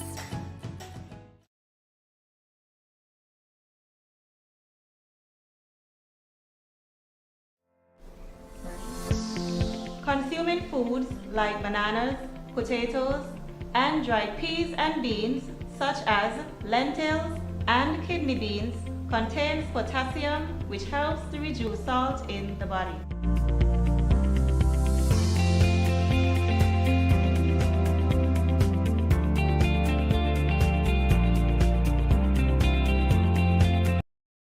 Welcome to another Infused Friday, and we have another amazing infused water recipe for you today, which is mango, papaya and pineapple. So let's get into just some of the benefits of this fine selection of fruit. Mango juice is full of potassium and magnesium, the two compounds that regulate blood pressure in the body. Consuming mango juice daily can help one keep fit and maintain blood pressure and keep hypertension in check. Drinking mango juice also makes sure there is enough fluid in the body to keep it balanced. Did you know that mangoes are good for your eyes, improves immunity, great for digestion, helps fight cholesterol and may burn fat and reduces acne? Papayas contain high levels of antioxidants, vitamin A, vitamin C and vitamin E. Diets high in antioxidants may reduce the risk of heart disease. The antioxidants prevent the oxidation of cholesterol. When cholesterol oxidizes, it's more likely to create blockages that lead to heart disease. And finally, pineapple, rich in vitamin C and manganese, which promotes healthy bones.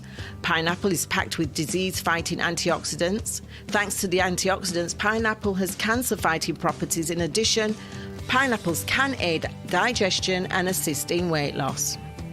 Now for the ingredients. You need 1/4 cup of papaya, 1 cup of mango, 1/4 cup of pineapple, 1/2 cup of ice and 12 ounces of cold water.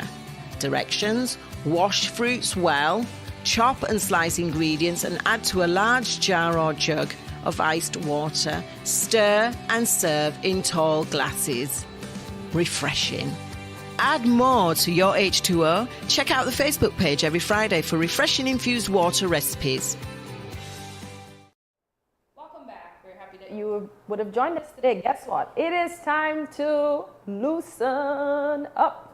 Earlier, we spoke with the leaders of the competency-based capstone research and development projects. It was quite an inspirational conversation to see that the youth are making strides in technology, which is such a critical industry in this day and age. I want to go back to school.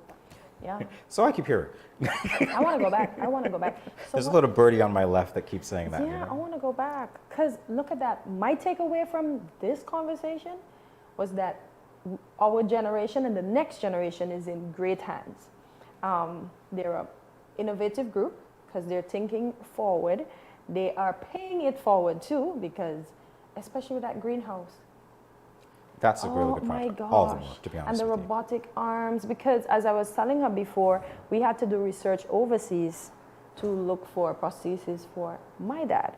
So that would be good that now we don't have to do all of that and it's right in St. Kitts. You just go, you do all the necessaries, including the 3D. How do you put it? When you're trying to make sure that it fits, the 3D. I I can't have find no the word idea. right Just now. call it fitment. Okay, so the 3D fit, you're doing all of that and the measurements. That's so nice. You don't have to play a plane fare. You don't have to spend extra money. You just spend the money on the prosthesis. And that's right a long-term goal, right? It starts Yes. with that innovation, that idea that they're able to develop. So I was really thoroughly impressed with everything that's coming out of the CFBC, with that in particular. Mhm. Definitely good takeaways. One of the things that I found, though, to go back to what you said on the greenhouse, is that the way that it's responsive to everyday changes. For instance, the greenhouse thing, the food shortage, the war, the Ukraine-Russia war, the way that we have been affected by supply chains and so on, and what it means to grow local, buy local, eat local. That fits right in with that initiative that we are trying to push here. So that's great. And I'm happy that the youth is thinking about that and it's just not the adults. Yeah. Because everybody has to be fed. Yeah. And now we see that we're so reliant on certain countries that when we don't get certain things, we feel left out. But maybe we can not grow almost everything that we need, but maybe we can start experimenting on growing some. We can definitely start, definitely. So how were you back in school when it came to projects and homework, Cortezia? Good. Be honest. It was good. Well, my mom never played with us, so I have to say good. But I like the idea of projects. You felt important. You felt like you were doing something. You were happy to go to school and show your stuff. Yeah, I felt bougie. You felt like, bougie? Yeah. Like, oh, I did that. I'm up to something. You know, show and tell in my day to me was fun. You look forward to showing and speaking about what you did. What did you show and what did you tell? What did I show and what did I tell? I can't remember all of my projects, but I did show and tell. So Cortezia has we have no proof that she showed and told. I'm inventing a word, guys. It's called telled. T-E-L-L-E-D. Yeah. Hey, no but I proof did a that good she show and showed tell. told. Yeah. It's but you did a good show. See, I can show and tell this plant. It's green. It Guys, has you're all not a bit of convincing snow. me. I'm sorry. I'm just gonna have to take your word for it. I know. Yeah. Okay. Fair enough. for me, the SBAs were those things that really launched us my into history, those projects. You're lucky that you had history. I was into science, so I had like 30-something SBAs to do over the course of 2 years, times two. Wow, look at So you. when you guys were talking about, oh, we're in fifth form now, we're doing one SBA, and it's a major project, you can forget that every week or two we're in that lab with our Yes. lab coats, with our springs, doing whatever. We had to get them done. Trust me, it wasn't that easy. It wasn't that easy. It was fun. But y'all made But it it look wasn't that easy. Although your backpacks were extremely heavy, y'all made it look easy. Our backpacks were extremely heavy. Do not remind me, Hortensia, the days. The kids that did physics and chemistry and bio, they had the heaviest backpacks in school. I had a heavy backpack in third form, and then after third form, I decided no more biology for me, and I left that behind. Yeah. Well, you know what? It's interesting because what I saw from this morning's interview is that there is, I want to say marriage again, but there's a merging of, let's say, different disciplines. Yes. Because you can't think of biology exclusively as biology now, because when we talk about prosthetics, you're thinking about technology now.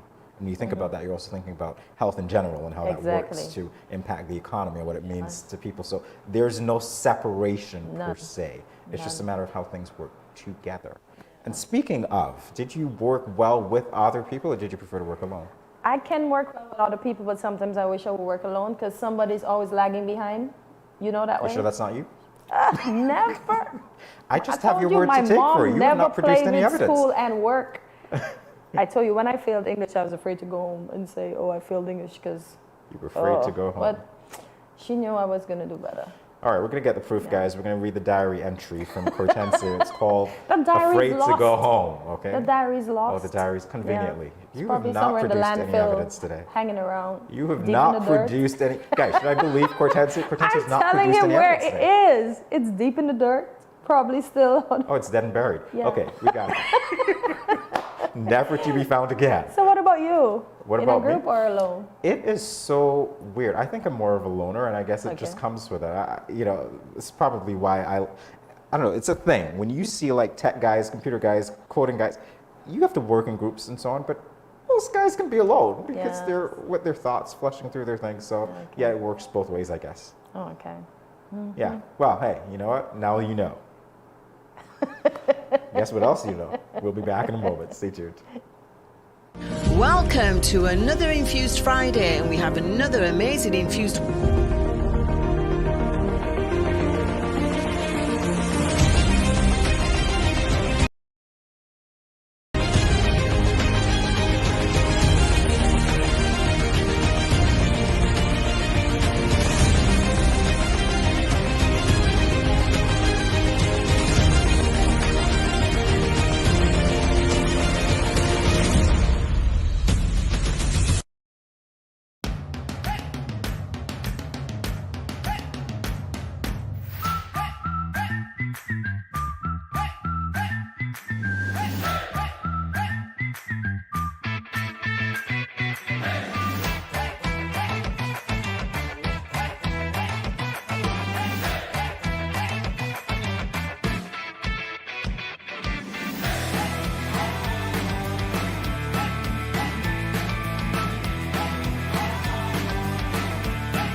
Let's face it, most parents or guardians don't want to think about their teens having sex, let alone contemplate the possibility that they might get pregnant or get someone pregnant.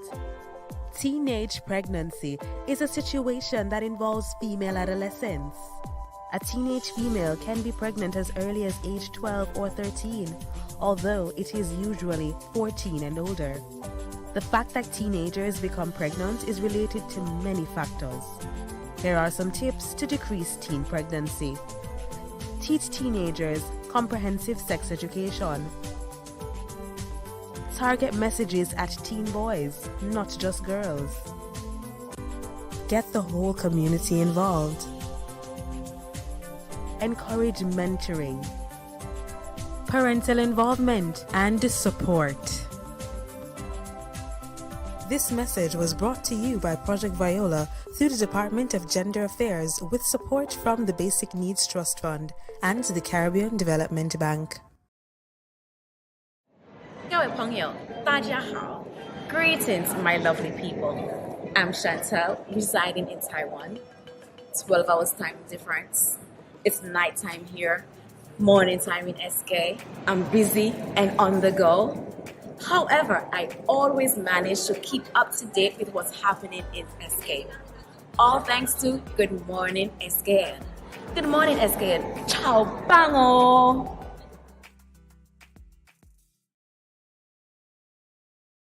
Good morning, SKN. I love the way that we abbreviate that, GMSKN. It just rolls off the tongue, right? So I'm not even going to ask you if you think you're creative because you have been trash talking. She's trash talking as usual.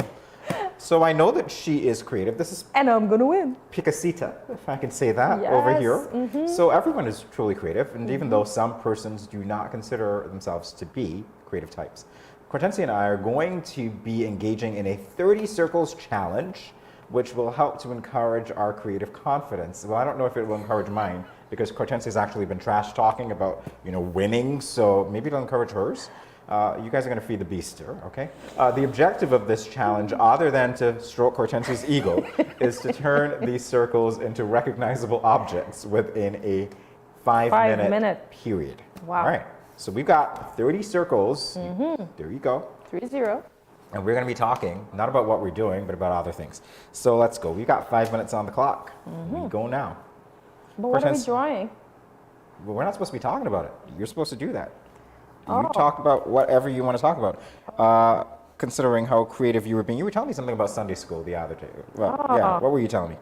No, I was telling you with the Sunday school training that I psyched up everybody and said, we're going to win, and we won. And then guess what?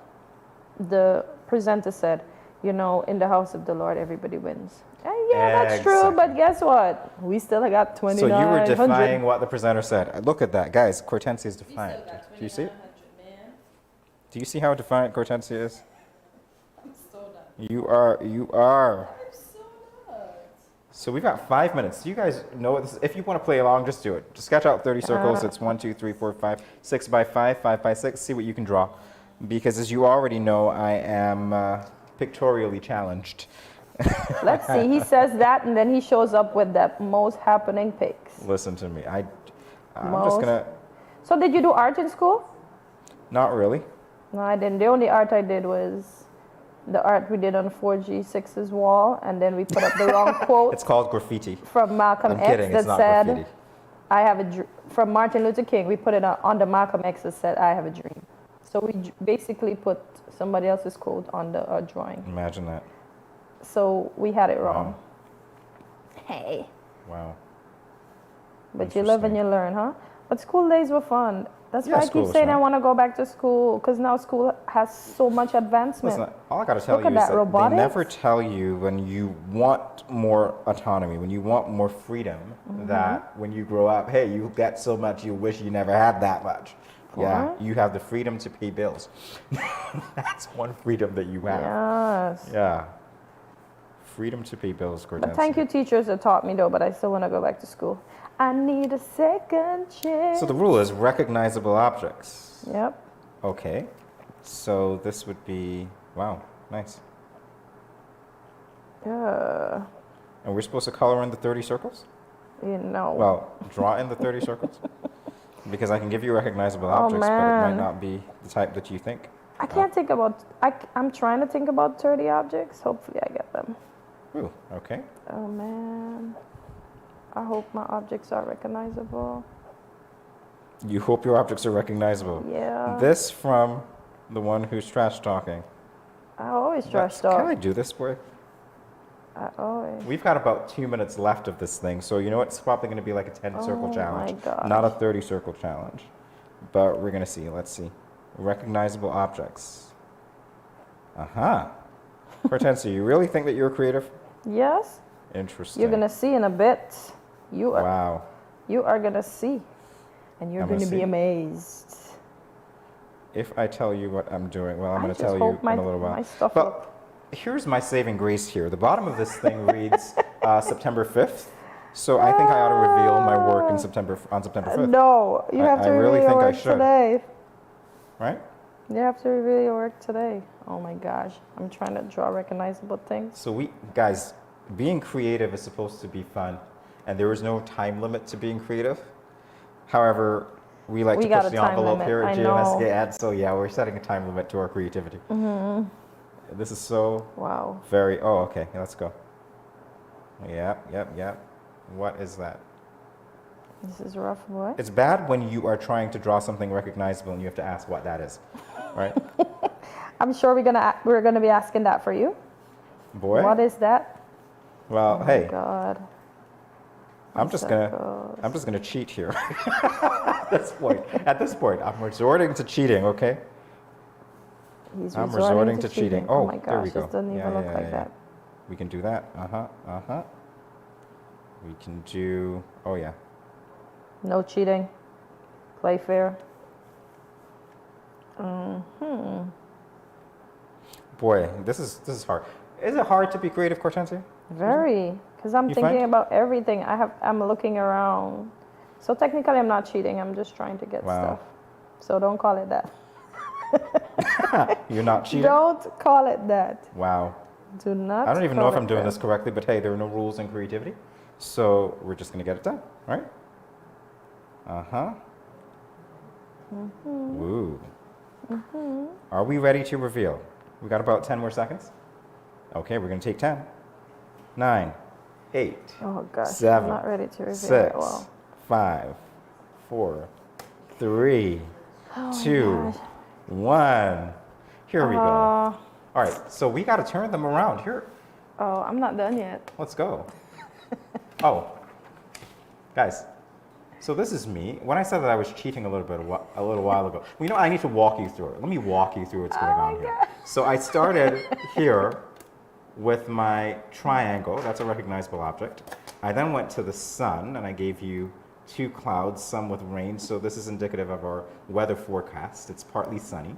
I don't know what that is. That was probably a lopsided D.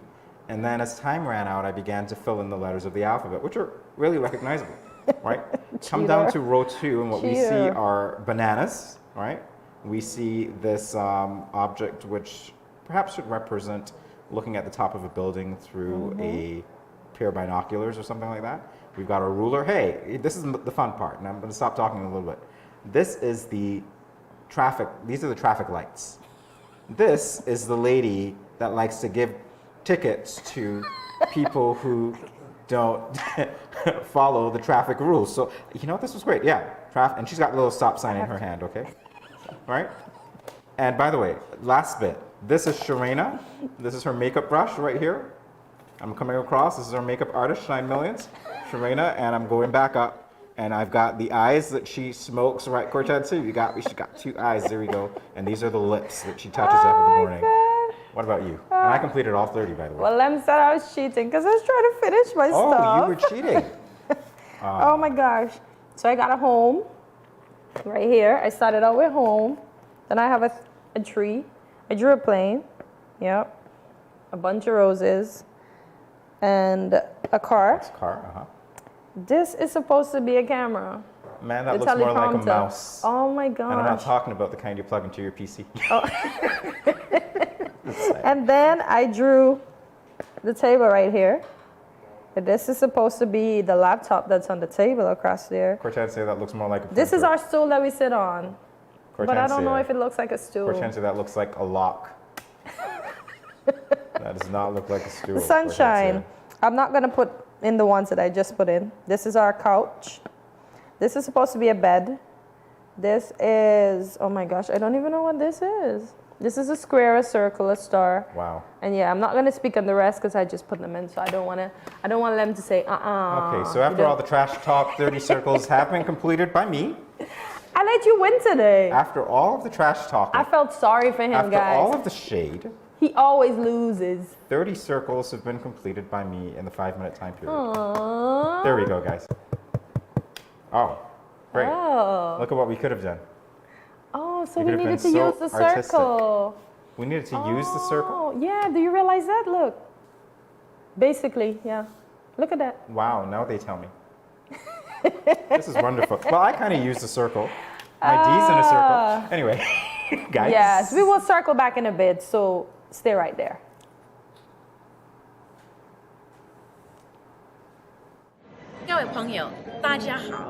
Greetings, my lovely people. I'm Chantel, residing in Taiwan. 12 hours time difference. It's nighttime here, morning time in SK. I'm busy and on the go. However, I always manage to keep up to date with what's happening in SK. All thanks to Good Morning SKN. Good morning SKN. Ciao, bango!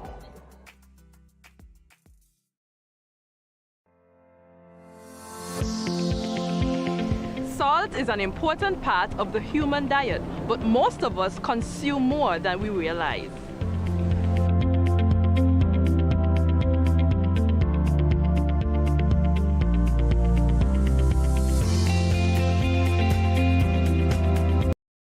Hey everybody, welcome back to Good Morning SKN. You ought to know what time it is. It is time for us to say goodbye. Yeah. No, don't do that because that was in my head. Literally, that was in my head. And I'm like, I'm not going to go Mickey Mouse today, okay? I won't go Mickey Mouse on you guys. I promise you that. All right, so we want to thank you for joining us. And also, we want to remind you to follow us on our social media platforms. We're on Facebook. We're on Instagram. Of course, we're on YouTube. The handle is at Studio 327 Inc. That's Studio 327 Inc. Like, let's see if I got it today. Like, next direction. I'm hopping. Subscribe. Oh, it's off the screen. Guys, why did you do that? Come on. Oh, there you go. Cortez, I'm not going to hop all the way over by you. All right? Like, subscribe, and follow us. And share. Share. Yeah. Please do. Please do. And we always ask that you leave us a comment and let us know what was your favorite part of today's show. I enjoyed it all, especially the next generation and their innovation and their ideas. We appreciate keep talking about that. That's the current generation. It's the next. It's the next. It's the current. Okay, it's the current. Thank you very much. But they're the leaders of... No, they're leading right now. That's okay. All right. Okay, they win today. They want to win me on everything today because I win them all the time. But I'll let them have that win. So see you tomorrow at 8 a.m. Wait, did you feel the shade? Is it? Didn't we do the weather already? I didn't think that we said it would be overcast. Shady. Here we go, shady, guys. Tomorrow we will come back to you with the energy and the sunshine that is, of course, in our logo for Good Morning SKN. And of course, we're wishing you a great rest of the day. Thanks again for joining us and see you then. Bye-bye. Have a great day.